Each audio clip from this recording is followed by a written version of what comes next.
In this presentation, we're going to talk about third parties, remedies, and discharge. At the end of this presentation, we will be able to define legal rights of beneficiaries, identify legal rights of incidental beneficiaries, explain delegation of duties, define and explain novation, describe what constitutes satisfactory performance of a contract,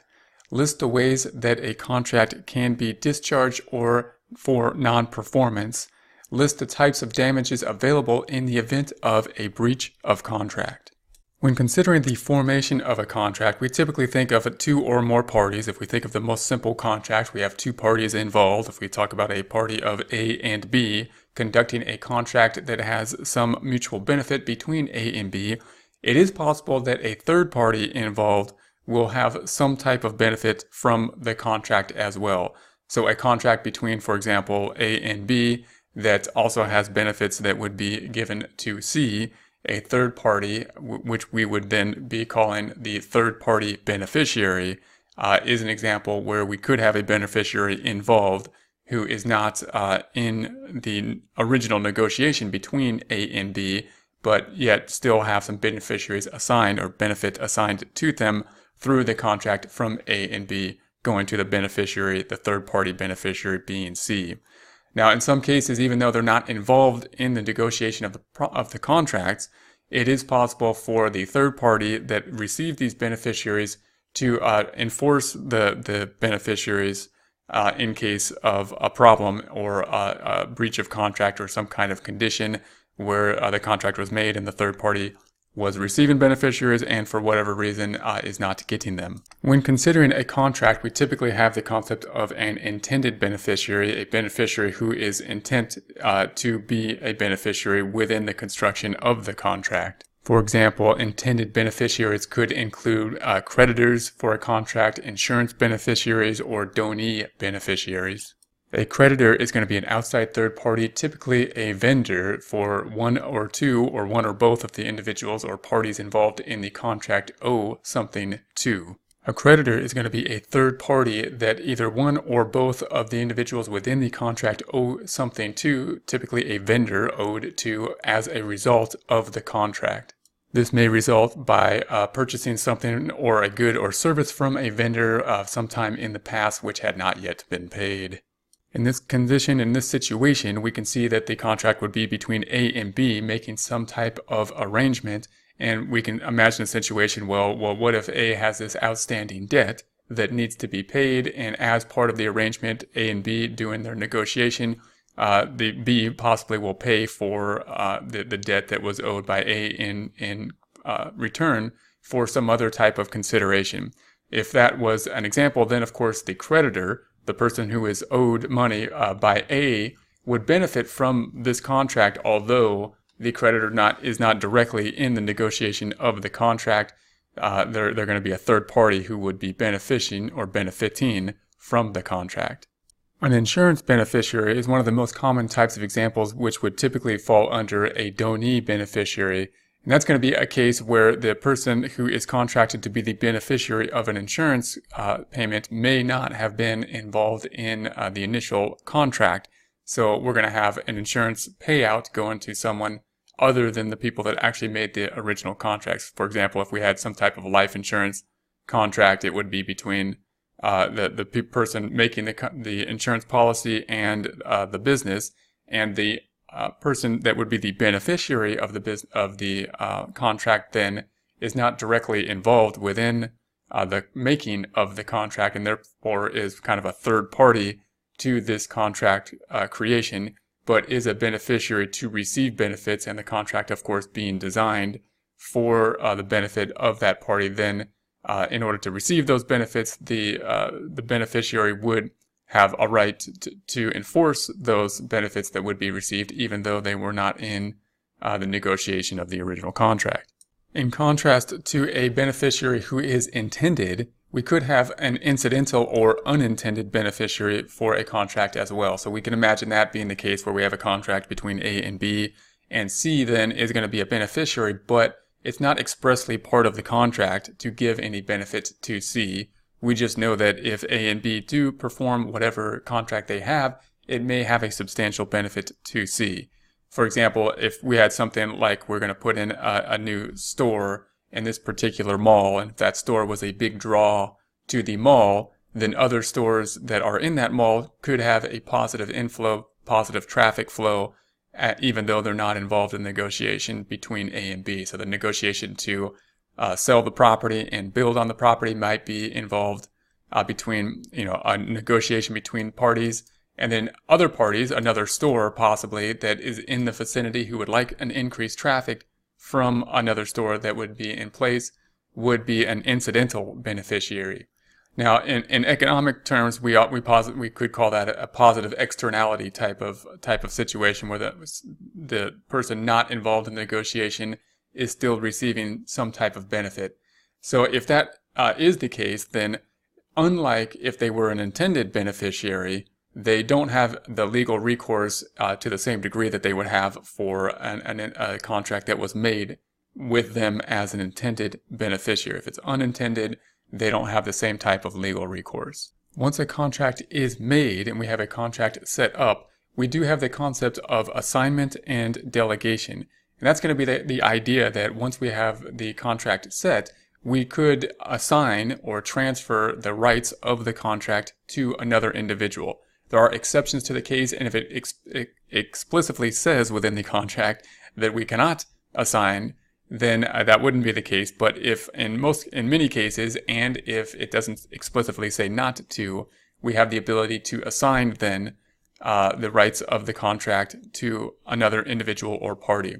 Delegation is, on the other hand, the transfer of the duty of the contract to another individual or party. Same applications apply, that there are certain exceptions, and if it expressly says within the contract that that is not something that can be done, then those two things are possible. Once the contract is set up, one or both parties can then take the assignment, the rights that they have then received, assign them somewhere else, possibly make some other type of negotiation assigning the rights, and or do the same for the obligations. The assignment may be in writing or an oral assignment, but it usually tends to follow the same type of rules in the equal dignities rule, which states that if the original contract needed to be in writing, then the assignment too would need to be in writing rather than just having an oral assignment. When processing the original contract, it is possible that the parties that are involved in the original contract could include a condition that will not allow assignments. Even in cases where all obligations of a contract are assigned to another party, the assignor of those obligations could still be, and generally is still, an obligator and still has responsibility if those obligations are not performed by the individuals or parties they were assigned to in a proper way, or were not performed at all. In other words, the assignor, the individual assigning the tasks and obligations, will still be liable if those obligations were not done well or not done at all to the obligator, the other individual involved or party involved in the contract. If, however, all three parties involved do agree to the assignment of the obligations and the liability related to them to the new assignee, then we can say that the liability then in that situation would be between the obligator, the original party to the negotiation, and then the assignee, the one who has now been assigned the obligations within the contract, would then have the liability of performing that contract up to the standards of it. In other words, the contract in essence is between now the assignee and the obligator, given this situation where all three parties agree to that being the situation. This term is called novation. So when we have this process, when we have an assignee who is given the liability and all three individuals in the agreement agree to the assignment of the obligations and the liability to the assignee, in essence making a contract then between the assignee and the obligator, that is novation. Most contracts are discharged at the point in time when the obligations are met. For example, when both parties have met and performed the obligations, then the contract would typically be discharged by performance, by the completion of the terms of the contract, by completion of whatever obligations were within the contract by the individuals and parties involved. If a contract does not specify the time frame in which an obligation needs to be performed, then we would use the concept of a reasonable time frame. We would say that we would assume that the contract and the obligations within them should be done in a reasonable time, which would be a fair time, a time that would probably be in alignment with similar contracts for similar circumstances. Reasonable time is, then, a time that may fairly, properly, and conveniently be required to do the task that is to be done considering attending circumstances. Obviously, this definition will differ from contract to contract and won't be something that's as easy to define in any particular situation, and therefore would be subject to a decision-making process to determine whether a time of performance was indeed reasonable or not. Satisfactory performance is going to be a term to determine whether or not the performance of the duties have been done satisfactorily,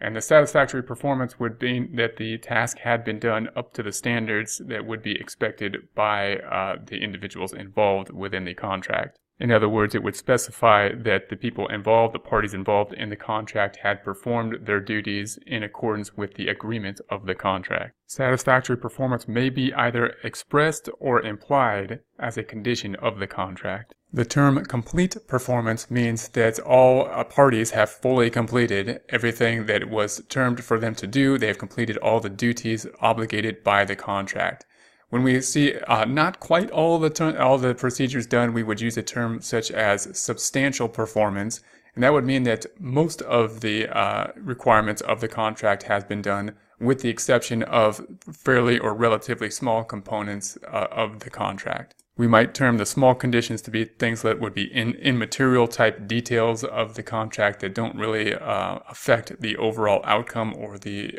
overall agreed on goal of the contract. Many contracts may include conditions of performance, including, for example, a condition precedent. If we have a conditioned precedent within the contract, that would mean if we're talking about a contract that has two individuals or two parties that are obligated to perform some condition or duty, we would have one duty then that would need to be performed before the second duty would then be performed. So one individual or one party would then be obligated to perform the duty before the second individual would be obligated to perform the duty. If the first individual or the first duty or the conditioned precedent is not done, then the second party would not be liable, and either there would be a rescission or a termination of the entire agreement at that time, the entire contract at that point. Non-performance is the term used when there's a failure to complete the tasks or promises of the contract of the agreement. We would typically think that if there is non-performance, if there's a failure to complete the task, that there would be some type of breach of contract, and that is often the case. If there's a breach of contract, then there could be legal action taken at that point. But there are other types of ways that we could have non-performance which would lead to some type of discharge of the contract other than a breach of contract. So if in the case that there is a breach of contract, then there could be legal action to pursue that breach of contract. If, on the other hand, there's some kind of reason that an obligation could not be met, such as some later circumstance happened that made the completion of the task impossible, then there may be a discharge by impossibility and by operation of law at that point, basically because of that new circumstance that happened after the point of the agreement. It may also just be agreed upon by the individuals within the contract to discharge before the performance has been done, so it could just be a form of agreement between the parties involved in order to discharge, even though there is a case of non-performance. When creating a contract, it is possible to set within the contract conditions that would then terminate the contract. So, for example, if there's a contract that is put in place and there's an obligation of the contract to be completed, but if we can foresee some type of future situation where we would want to put as a condition to end the contract, we could specifically put that condition into the contract. We could say, if this happens, then the contract would be discharged even without performance at that point in time due to this condition. So that's one way to discharge the contract, and think about that proactively as we create the contract. A termination by waiver is going to be a situation where one party has not completed a task up to the conditions of the contract, and there hasn't been, no legal action is taken. And if no legal action is going to be taken, then we basically have a termination by waiver rather than by mutual rescission. We're not rescinding the contract. Instead, there has been a condition that has not been met, that has not been pursued or being pursued in a legal way, and then we have a termination by waiver. So that could be a situation where possibly the legal process may not be thought to be worth the benefits of pursuing the contract in that way, and it could be possible that an individual cuts their losses at that point, and we then would have a termination by waiver. Accord and satisfaction is another form of discharge of the contract, and that would basically be where the individuals basically set up a new form, a new type of contract, and have new duties and obligations within the new contract, and that would be the new accord for the contract. And then as those new duties are satisfied, that would be the satisfaction of that new contract. So we could say if the obligations are not being performed, we could have a form of discharge of duties, which would in essence be accord and satisfaction, setting up new terms and obligations that could then be satisfied in order to discharge the contract. A general release is going to be a type of discharge, in which case there's going to be a document expressing the intent of the creditor, the person owed, to release the debtor from the obligation on an existing debt. So if there's going to be a general release, if we have the express content of a documentation by someone who is owed the vendor or creditor to discharge a certain debt, that would be another form of discharge. A breach of contract will happen when one of the parties did not complete one of the tasks or duties within the contract. This could be the non-completion of a task. If there's a time constraint, there could be a completion of the task not within the given time period. It can also be that the task may have been completed but not up to the standards that would be laid out in the contract or expected in a contract of that nature. This, of course, being somewhat of a judgment call, and if we had to make a judgment call on this, we would have to look at similar situations, similar contract skill levels of similar situations, and see whether or not the performance had been up to the standards of what would be considered average or a good performance within that type of contract or industry. An anticipatory breach of contract would occur if one party then decides that they're not going to be able to complete the contract as given within the terms and time frame of the contract, and then states before the terms are completed or the time limit being completed that they do not intend to fulfill the obligations within the contract. In this type of situation, the injured party can either take legal action at that point in time, at the point in time that they are notified, or they can wait till the completion of the time period that was given in order to complete a particular task, and then take action at that point in time, given the ability to complete the task even after the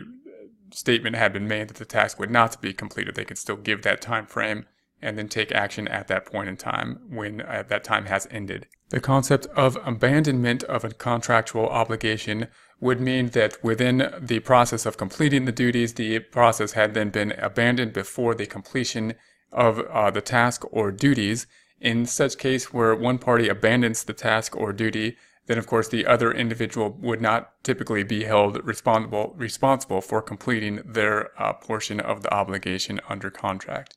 When we do have a breach of contract, we could seek legal remedies in order to compensate for the loss for the break of contract, any express loss or actual damages for the loss of contract, and any other type of compensation due to the breach of contract. We could have actual damages, which will be typically a case where we would argue for actual damages within the breach of contract. And those would be damages that we would show that are actual in terms of the contract that was not completed and the damage that would be caused due to that lack of completion of damages. That's also could be called compensatory damages because we're really compensating for the loss that took place due to that breach of contract. There could also be requested incidental damages when there is a breach of contract. And that's going to be the concept typically of future damages, any further losses that would be a consequence of the breach of contract. So we'd have to say that we need to guard against the future damages that would be in place, and those would be incidental damages that could be asked for compensation within the case of breach of contract. There could also be consequential damages, and those are going to be the type of damages resulted from a breach of contract for special circumstances that exists within a particular set of circumstances within a particular contract. And then, of course, we have the punitive damages, and those are going to be those damages that would be sought in order to really kind of punish the individual who had the breach of contract. The idea, one of the reasons for punitive damages being that to actually have a punishing factor, a legal factor, a deterrence, in other words, for that individual or party to not do the same thing in the future, and or for other individuals to not want to do that as well, have that type of breach of contract. And again, the idea there being in part that we want to make sure the penalty is just from a legal standpoint high enough to dissuade people from doing it, even taking into account the benefits versus the risk-benefit analysis compared to the punishment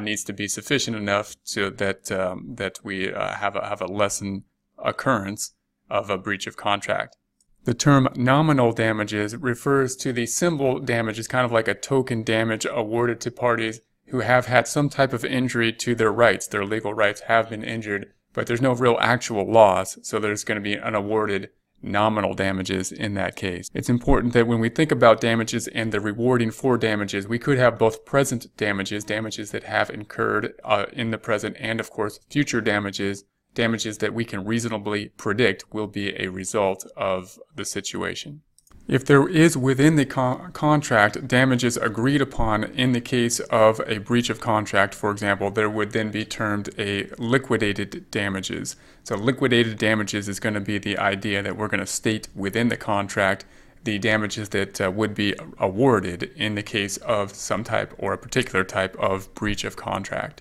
An injured party is also required to mitigate damages from a particular situation as well. For example, if there's a breach of contract, then the injured party would then still need to seek the best results from that breach of contract as possible in order to lessen the losses as much as possible. In other words, the injured party couldn't really legally, or should not be legally, trying to increase the losses that would be a result in order to possibly injure the other party in the case of having to repay for those losses. The injured party, in other words, has an obligation to, although they've suffered a loss through possibly a breach of contract, find the best solutions in order to mitigate further damages in that situation. If there's a decree of specific performance within a breach of contract case, that would basically be the court saying that we would like you to perform some specific duty, possibly, most likely, to complete the task that was given within the original contract to complete. So in this case, rather than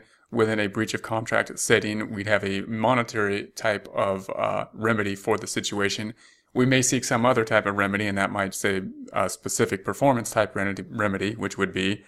complete the task that was given under the original contract. For more accounting information and accounting courses, visit our website at accountinginstruction.info.